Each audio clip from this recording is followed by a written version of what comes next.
agora também aqui na tela o Wendel Coral, para que a gente possa falar mais sobre isso. Coral, bom estar de volta, bom falar com você. Sei que ficou tudo bem aqui no comando do Ligados no Esporte durante esse tempo que eu tive de férias. Agora, comando por comando, lá no Corinthians as coisas não estão muito fáceis não. Boa noite. Exatamente, Gu. Primeiramente, muito boa noite a você. Um abraço para quem nos acompanha. Claro, não poderia começar aqui o link de hoje sem te desejar as boas-vindas aqui novamente, né? Você que teve aí as suas férias merecidas durante o mês de janeiro.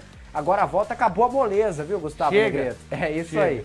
Mas vamos lá, Gu, o que realmente importa para falar do Corinthians, né? Porque o torcedor do Corinthians já esperava essa notícia há pelo menos 2 rodadas, né? O Timão começou muito bem o Campeonato Paulista, com uma vitória, mas depois aí 4 derrotas consecutivas sob o comando do técnico Mano Menezes.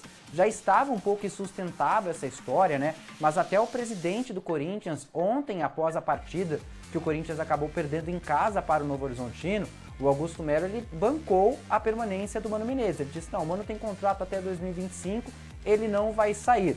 Mas na tarde de hoje nós tivemos aí essa oficialização por parte do Corinthians com a saída do Mano e também dos seus 2 auxiliares. O Mano Menezes é um técnico de 61 anos e completou a sua 3ª passagem pela equipe do Corinthians. Nessa passagem de agora, foram ao todo 20 jogos, sendo 6 vitórias, 5 empates e 9 derrotas. Um aproveitamento de 38%. E um detalhe, né, até um pouco curioso e o motivo real da demissão do Mano.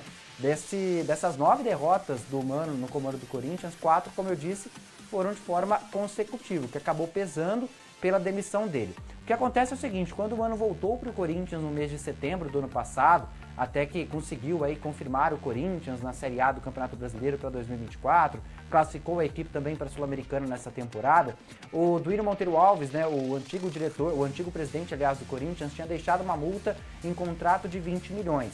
Essa multa no valor total, mas a cada mês que passasse, o Corinthians diminuía ali 800 mil do valor dessa multa. Pois é, como estamos agora em fevereiro de 2024, o contrato iria até dezembro, até o final da temporada, o Mano Menezes vai receber uma multa ao invés de 20, agora de 9 milhões de reais, é o valor que o Corinthians vai ter que acertar com ele. O Timão também já planeja o próximo substituto, que teoricamente pode ser o Márcio Zanardi, que comanda o São Bernardo.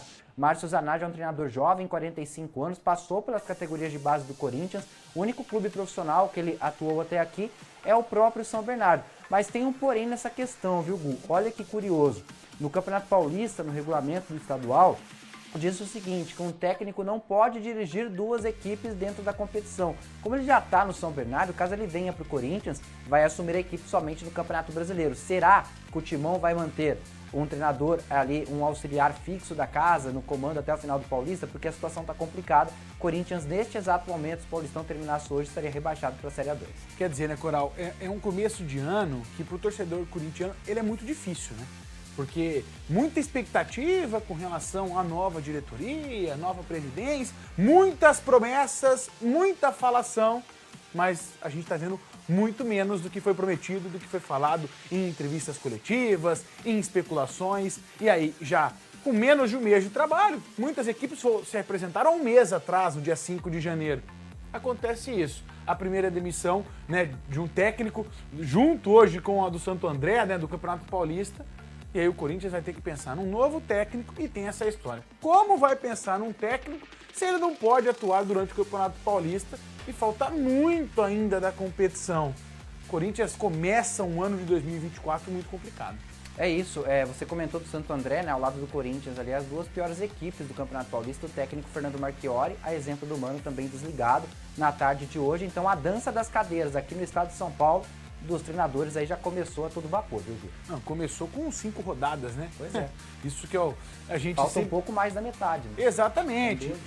Um mês de trabalho. Será que é a hora de você demitir? Principalmente, por exemplo, a gente falando aqui do Mano Menezes, né? Do Corinthians.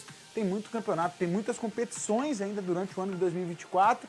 E aí é lógico, 4 derrotas, esse número pesa para qualquer um. sendo técnico do Corinthians, a gente sabe que pesa, porque a questão não é só as derrotas, não são só as derrotas, Coral. A questão também é o futebol que o Corinthians vem apresentando, né? Ou futebol, né? Exato, é um desempenho muito abaixo do esperado, né? Tanto que o Yuri Alberto, que vinha sendo muito criticado, agora foi para o banco de reservas com a contratação do Pedro Raul. Pedro Raul, inclusive, que ontem, na hora que o jogo estava 0-0, teve uma grande oportunidade de abrir o placar, acabou chutando para fora. A fase não tá fácil aí pro Corinthians. Não, Coral, obrigado pelas informações. Começo de semana ainda, boa semana para você. Tamo junto. Valeu, Gustavo. Até a próxima.